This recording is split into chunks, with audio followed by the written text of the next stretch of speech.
Hello and welcome to another video, guys. It's the month of May at the allotment, so come with me and I'll show you what's been happening. Can we start here? Right, we started growing some sweet corn here. This was an old compost bin, so I decided rather than let this go to waste for the first year, we'll put in some sweet corn. As you can see, we've got some nasturtium, self-seeded nasturtiums there. I've also got my squash. I put one squash there because I'm growing that to save the seeds.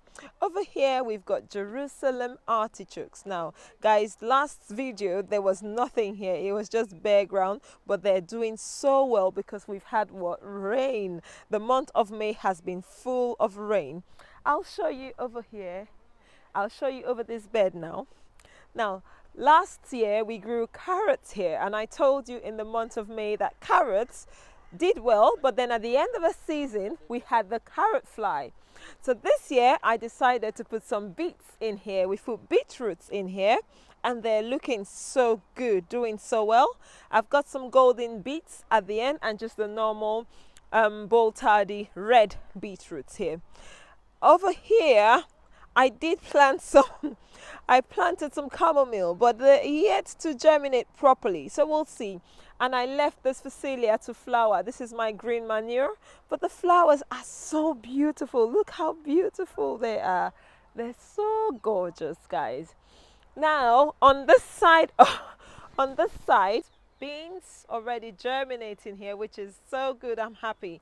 I transplanted them and I also directly sowed a few, and they're just beginning to come up. Now guys, there's a mystery over here. I don't know what happened, but just all across there I can't find any beans germinating. So it's either I never planted it, or it just never germinated, or something's eating it. Now the peas, we've gotten peas. We have peas. We have a few peas, and this is nice. The kids have started snacking on these. I'll give my camera one and he'll have a little snack whilst he works. And here we have our beets. Beetroots looking so good. The first sowing of beetroots, the one in the other bed over there, the one in the bed over there are actually the ones that have been sown as a second sowing. The onions here are not looking too bad, but I'm not too happy. I think we've either got just the onion fly or white rot, because the leaves are falling, they're curling up, and that's not a very good sign, as you can see there. I'm not sure what it is, but I have started using nematodes. They've only had one treatment of nematodes. Even the shallots are beginning to look a bit funny. So hopefully we'll have onions harvested. The second bed of onions, which I planted out at the end of April, just before the end of April, are not looking too bad, but we had some animals dig up here, as you always do. Self-seeded nasturtium is looking brilliant as always.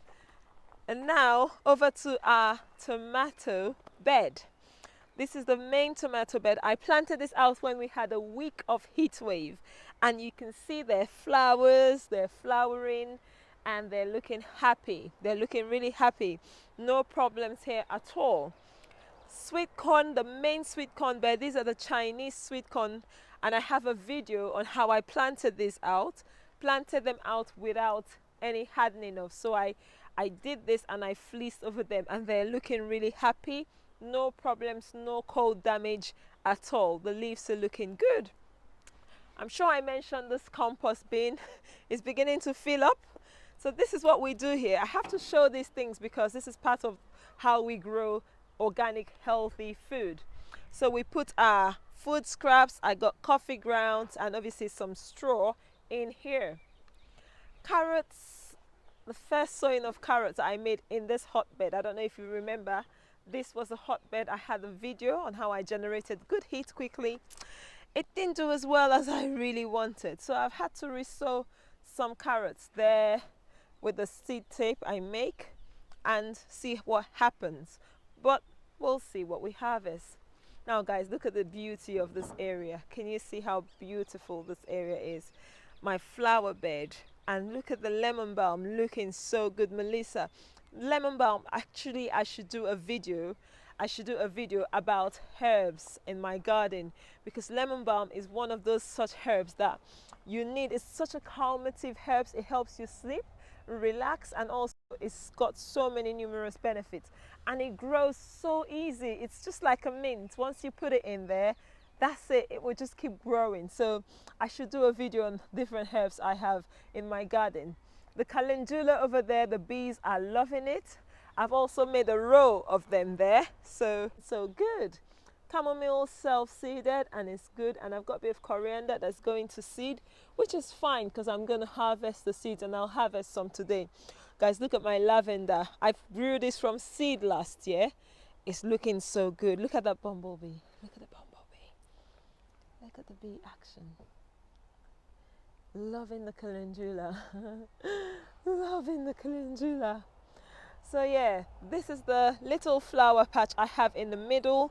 Look, the bee is just traveling from one plant to the other, getting all the nectar it needs. I have this in the middle just to attract pollinators here, and also to help make this place beautiful, really. I'll show you what my Brassica Tunnel is looking like. Guys, when I planted this thing up, I thought I spaced it out well. Apparently not. Oh, if it's going to open today, what's got it? Okay. I thought I spaced this place out properly, but I obviously didn't, because as you can see, it's all crowded. So I showed you in my previous video, I've got cauliflower beginning to flower. Can you see that? It's so cute. I've got one of those flowering, and actually two. They're probably running to seed because we had a little hot weather. And I've got some kohlrabi in here, which I have harvested a few. Hopefully when I pick the things in the middle row, once I pick the cauliflowers in the middle row, it will be fine. Okay? I have got, oh, I left this here from, what happened here? Okay, just falling apart or falling over. Look at this radicchio, they look so good. This is chickroy. They're just two different varieties, and they're happy. They don't mind this weather at all. They're really doing so well. I only transplanted them a few weeks ago. Guys, over here, my garlic has succumbed to rust. Garlic rust all over. Actually, the whole allotment site is being covered by rust, but these ones are even doing a bit better. So I'm gonna pick them up prematurely, which is not a problem. There'll be green garlic, so there's no problem at all. It will be green garlic and lots of garlic for us. We put in some carrots all across this pots or this buckets, and I've used the burlap to keep the bed moist and to hopefully aid germination. I've been picking a few of my onions. I'll probably insert a picture, picking them prematurely because we had the white fly in here, the white onion fly in here. And I've also used some ash to try and deter the white rot, because we also have the white rot. All in all, it's no loss. We're still eating the onions. Look at the fungi. Can you see that? Lots of mushrooms popping up from everywhere in the allotment, and that is such a good thing. It shows your soil is diverse, it's healthy, and it's alive. Guys, welcome to my polytunnel in the month of May. We have planted out most of our things and they're thriving. You can see the difference between the polytunnel tomatoes and the ones outside. If only I had outdoor space, guys, I would plant a lot more. Guys, we have strawberries. The boys have been picking them. So happy with these strawberries in the polytunnel. This will be every year now because it gives us an early harvest. Look at them. They're not so big, but they look so good. And the children just enjoy them as snacks at the allotment. This one's, look at what we've picked today. The rest are not quite ready. So come with me and I'll show you some more of what's growing. Now, when my tomatoes fell at home, they got mixed up. I wasn't sure what was growing, but now I know this is a Roma tomato variety. Unfortunately, it's growing here. I would have rather had it outside, because I wanted it to bush out, but we'll see how we can manage it in here. First few flowers on our tomatoes, but I haven't seen any fruit. Oh yeah, this one is beginning to form a fruit, and that's a beefsteak variety. So happy days, guys. Come over here and look at this flowers, this pepper leaves. These variegated varieties, these are Nigerian peppers actually. Can you see how beautiful the variegation is? It's so pretty. I love the color. We'll see what they turn out to be. They're beginning to flower now as well. And guys, can you see what we have here? Look, cucumbers. Lots of cucumbers beginning to form. Look at those. And those over there. And there's a few. This is a money maker variety. My Nigerian melon seeds, this is egusi or melon. It's not doing much, but I think it's not hot enough for it. Over here as well, I'll show you. This is my little tropical paradise. We've got the ugu. My ugu, I brought them all in here because I just needed them to stay somewhere hot enough and hopefully enough soil for them to thrive, and see what happens. I've also got another cucumber here, which is doing well, equally well. And look at the beans. We've got our first beans. Guys, I just saw it. Where is it gone? I saw a bean. Yes, the first beans. Oh yeah. In a few days or in less than a week, we'll have proper runner beans we can pick as we go along. These are purple variety.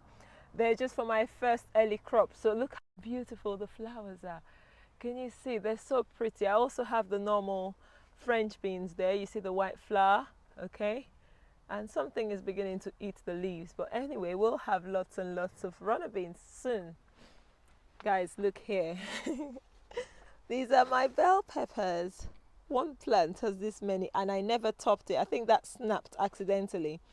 No, I didn't top them this year. I just thought I'll let them grow and see what happens. And it shows us that, to be honest, topping is not 100% necessary. Sometimes these peppers just end up doing what they need to do. So I wouldn't bother topping again. Look at how that one is branched up there nicely. Same with that one. All of them, they've literally just done their thing without being topped. These are some hot spicy chilies. They're just taking their time. A few basils I grew from seed. I'm going to put them out when the weather is proper warm. It's still not quite there yet. And a few more cucumbers. I don't know if that's a courgette. I'm not sure now. They end up losing the labels. My second brassicas are going out soon, this month, probably next week. A bay laurel plant I bought, and some lemongrass I propagated from my last overwintered ones. I'll put a video up soon about how I did the lemongrass, and just a few more bits and bobs here. Underneath this staging, we also put some peas here, but they're not looking too happy. I will get rid of them. I think it's too shaded underneath here. I might end up putting some salads here because it's quite cool under here, so hopefully they'll do well. My first sowings of carrots are looking really good. Hopefully, if you can see, look this way. Can you see that? That's some carrots in the making. So we might pick a few of these, and I might get rid of this drum. I might take it out of here because I think it's too shaded, or probably just plant some salads up here and see how they do. Really, it's quite shaded and it's cool compared to the polytunnel. Over here, some more basil, some odd things that probably self-seeded. I've left them there, and a lot of shallots. I put them here because I bought them really cheap late, and I thought I'll leave them to grow here. So we'll go out to the other plot and see what's going on. Oh, I missed a strawberry, actually 2 strawberries. I missed 2 of them. Is it? Wow, this is not quite ready, but we'll take the whole lot. At least the children can have this for a little snack later on. I put some peppers here, last planting of my peppers out. The leaves change color, and this happens, this is a transplant shock, but it will pick up again and be fine. Celery, the celery in the polytunnel are doing extremely well. They love it here, as opposed to the ones outside. but I'm happy with both of them because I can start picking this in a month's time or less. And a cucamelon plant here is doing beautifully well. Lots of flowers all over it. So hopefully we will have some cucamelon babies soon as well. Once the cucamelon grows though, it will just cover this whole place up. So be warned. Over here guys, I ended up buying a grafted chili. It's a Naga red.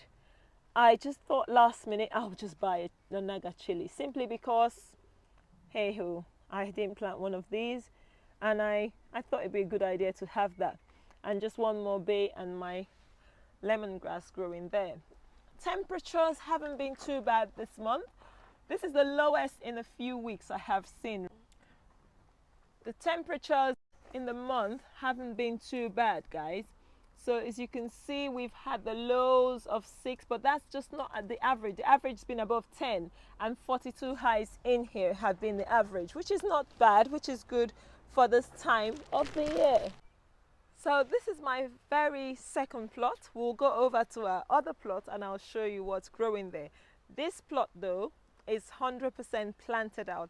Everything I need out here is already in here and I'm so happy about that.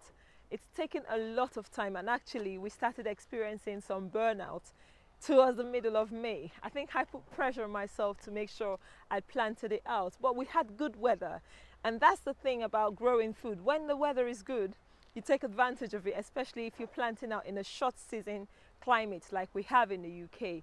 Because if you don't do that, you end up missing a window of opportunity that could give you really good harvest, okay? And that's why we've got the fennel looking so good, the beetroot looking so good, because they were put out a bit early. So these are a few of the advantages of actually planting your things out early.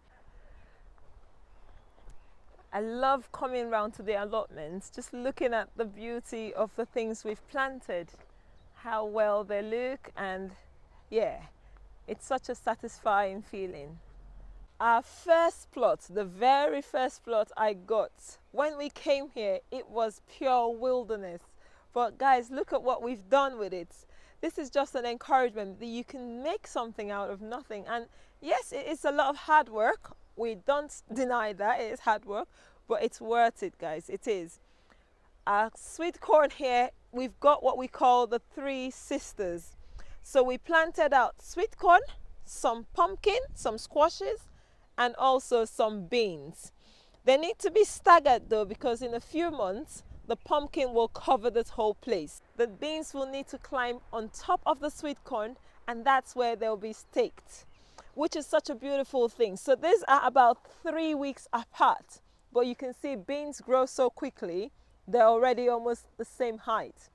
Guys, I think I spotted our first pumpkin. I spotted our first pumpkin, yay! So exciting, guys.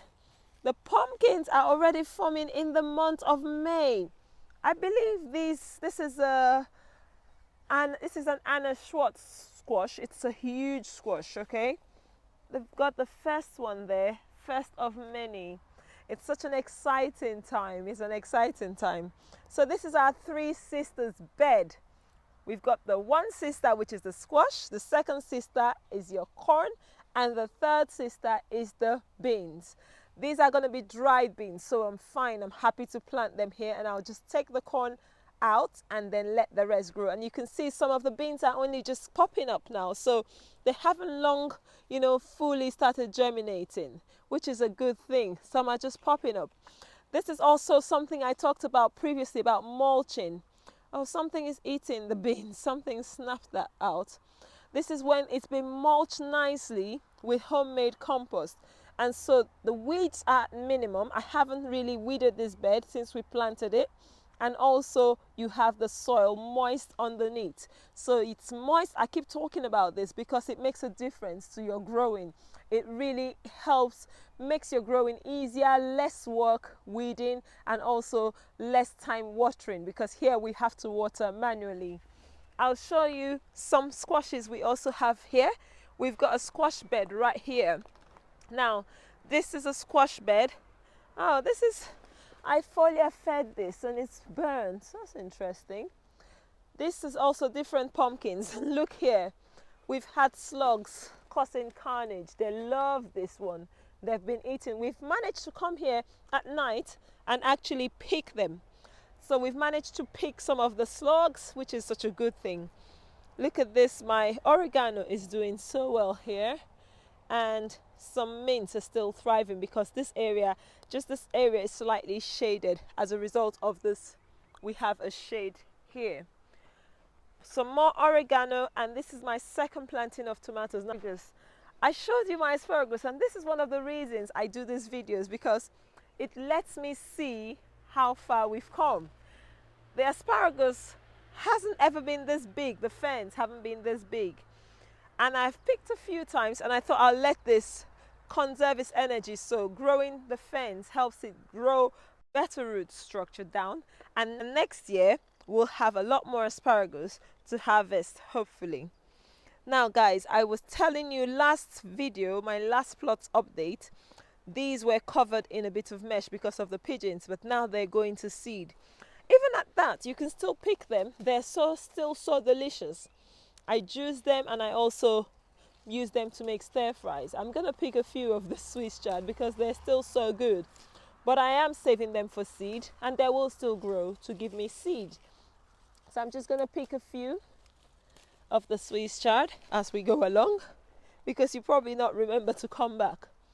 And look at these ones. These ones are becoming a bit tough though, because I've left them grow more seeds. So I think I'll leave that one. A few here that haven't become tough. They're still so tender when they're this stage. They're still really tender and still very tasty. Swiss chard are really a great substitute for spinach. So if you struggle with spinach in the summer months or any country, Swiss chard tolerate the heat really well, and they're actually not annual, so they can actually grow in the second year. These were sown in spring last year, and they're still here this year into the summer. And so it's something you should bear in mind if you really are thinking about what to grow. We'll move over down to the other end, and I'll show you what I've got growing there. So our potatoes. My husband loves potatoes. We've got a potato farm. Look, we've got a potato farm, guys. Potatoes everywhere, but it's nothing to lose. It's a staple root crop, and it's so handy, and it stores well, and you can make anything, you know, so versatile as well. So potatoes, we have loads of it. Now this will be my second Brassica Cage. This bed has struggled with bindweed, as you can see. We've mulched, we've weeded, but the bindweeds keep binding and coming back. So I am going to plant my brassicas on top of plastic. Yes, I will be putting them on plastic because I haven't got time to weed bindweed every day. It's just so quickly. This is like 3 weeks and the bindweed is taking over. Over here, I don't know if I can peep and show you. Let's see if I can show you. Can you guess what we've got here? This is our sweet potato bed. Now, sweet potatoes need a very warm climate. So we can't just plant them and walk away. We can't just plant them and walk away like you do in a warmer climate. We have to cover them with fleece. So let's see if we can show you. They look so good, don't they?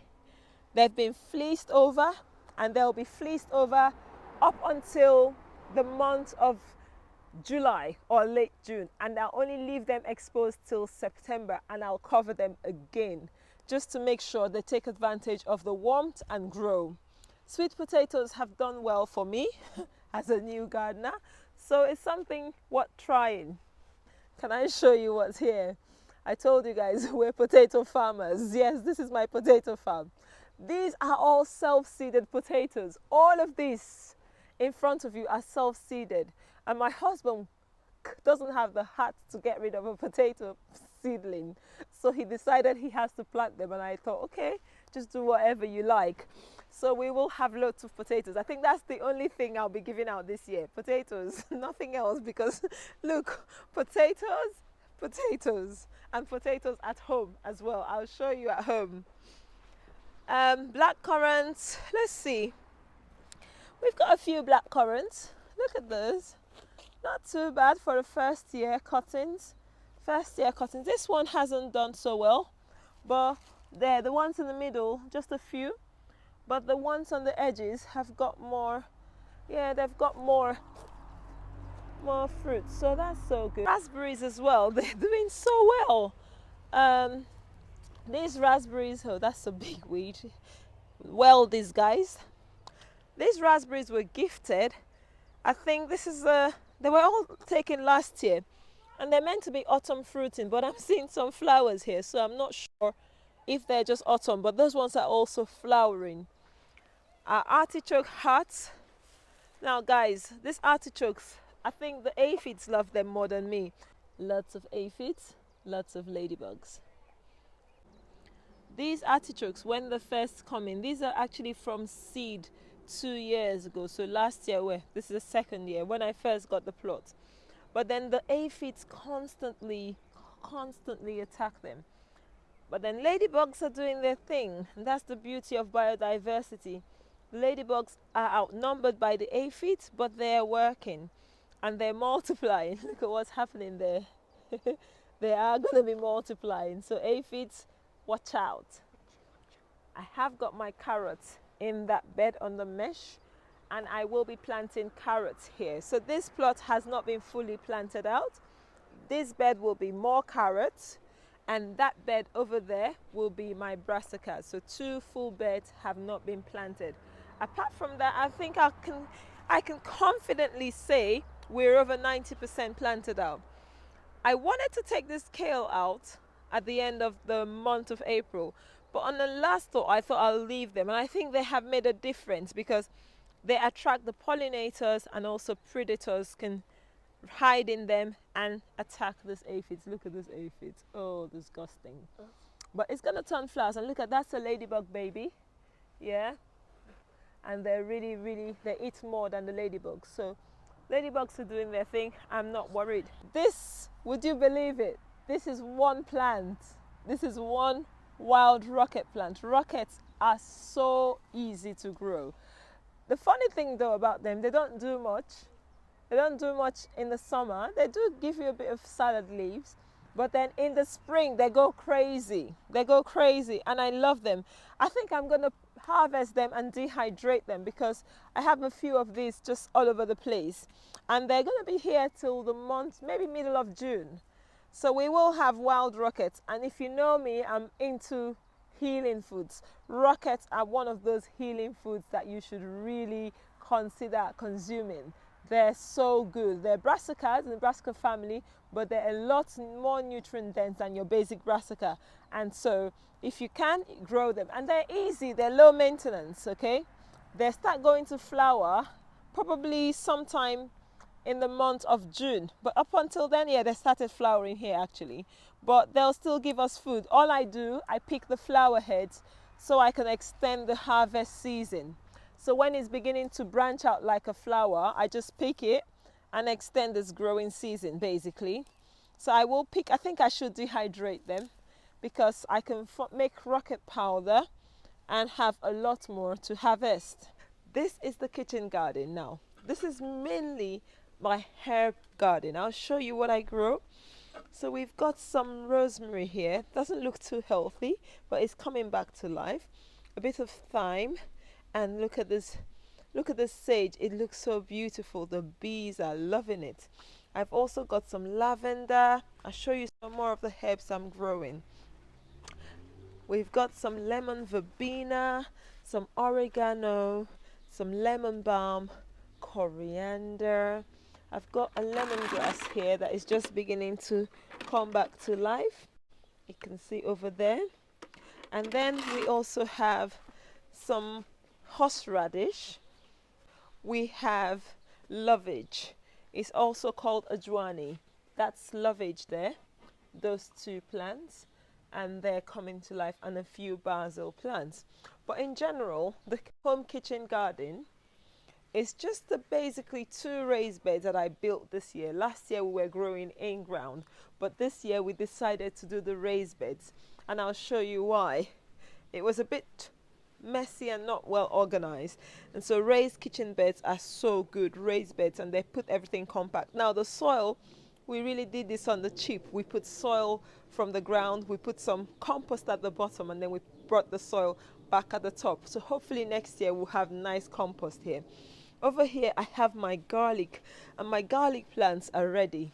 I learned actually that when garlic starts falling towards the west, as you can see that direction there, it's almost ready. Although these are actually hard-neck garlics, as you can see the scapes, some of them haven't got scapes, but they're beginning to fall, so I'm satisfied and I know they're almost ready.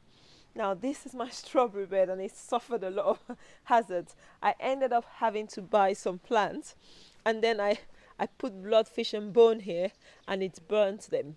So it is an organic fertilizer, which is what you see at the top there, but it shouldn't be applied directly to the plant. It should be put into the soil. Hopefully they'll come back to life. Now I'm growing some peppers and a bit more lemongrass. They just got a bit of cold and transplant shock because this month has been a bit cold, but they're coming back, they're perking up. So we'll just give them some time to come back to life. So that's the reason I have this cloche here. It's just providing the extra warmth and making sure the peppers are okay, because they'll need the heat. Tomatoes here are doing really well. When you have tomato plants and you don't want it spreading all over the place, can you see what these are? These are called suckers or side shoots, and you have to take them out. If you don't take them out, you have your tomato plant branching out everywhere, and it will be quite untidy. So this is what you do to look after your tomato plants. They always grow. The suckers constantly come up. You just have to keep doing that and making sure, like, look at that one I missed. And this can actually be rerouted to give you another tomato plant. So if you're struggling with tomatoes, you don't have enough, that's something to do. Now guys, I did a video on how I cut these potato seedlings, and see how beautiful they look. These are some special purple potatoes. We have a potato farm this year, potatoes everywhere, but hey ho, we love potatoes. These are purple potatoes, so I am growing them in containers, so we'll see how they do. Guys, my apples, look at apples everywhere. They're swelling up nicely. This is like the most we've ever had. I'm really looking forward to harvesting a lot more apples this year than I did last year. These other apples as well are swelling up. Look how beautiful this looks. These are the 10 commandments, and the other one, I think this is a bright future, and it's got fruits all over, but not as much as the other plants. These are 3-year-old plants. The pear I showed you, there was no fruit from the flower from last month, but hopefully we'll get some more. Now this is one little thing we did this month. These are like from leftover metal. We made a little art, which would be so nice. Hopefully we'll have some plants that will climb up, and we'll have lovely maybe gourds and cucumbers like dangling down here. I'll show you what I've got here. This is a cucamelon plant. Cucamelon really likes the heat. As you can see, the seedlings is so happy just underneath this cloche. Okay, that's all I've done. I've just put this little thing over it, and by the time we get to the middle of June, hopefully we'll have a lot of heat and it can come out. I've also got a bit of a, this here is a butternut squash, and I've got a watermelon that's looking half dead, but we'll keep an eye and hope and pray that it survives. And also that's a cucumber. So these are the things I hope to climb on top of this trellis. Our black currant, look at that snail. Cheeky cheeky snail. Look at that cheeky snail. Our black currant is looking so luscious. Can you see? All swelling up nicely, really nicely. And our sunflowers all across here are doing good. So this bit of plastic I have everywhere, it's just for my heat-loving plants. These are African basil. They just need extra warmth. These are 2-year-old cuttings, looking good. Same here, looking really good and happy. Okay, we've got some peas here, and they're just flowering, and a few baby peas here. They look happy. So by the time we do our next tour, they will be coming back. And I've got a watermelon here that needs a lot of warmth, and some more basil just covered up. Now guys, my husband and potatoes. Yes, we have a potato farm. We've got a bit of rockets here, some fennel from last year, some spring onions, and that's just some lemon balm. So this generally is what my kitchen garden is like. Thank you so much if you've watched till this point. If you've got any questions about why I grow what I grow and how I go about growing it, let me know in the comment section. I'm so really keen to show you how I do my gardening, and I want to encourage you to grow something. And that space is really small, honestly, and I have made it's a space that I can grow tomatoes, peppers, potatoes, and even garlic, strawberries, lots of, even I've got some blackberries here. So you can grow quite a lot in your kitchen garden, no matter how small your space is. But thank you once again for watching. Please subscribe, like this video, and share this video if you haven't. And see you later.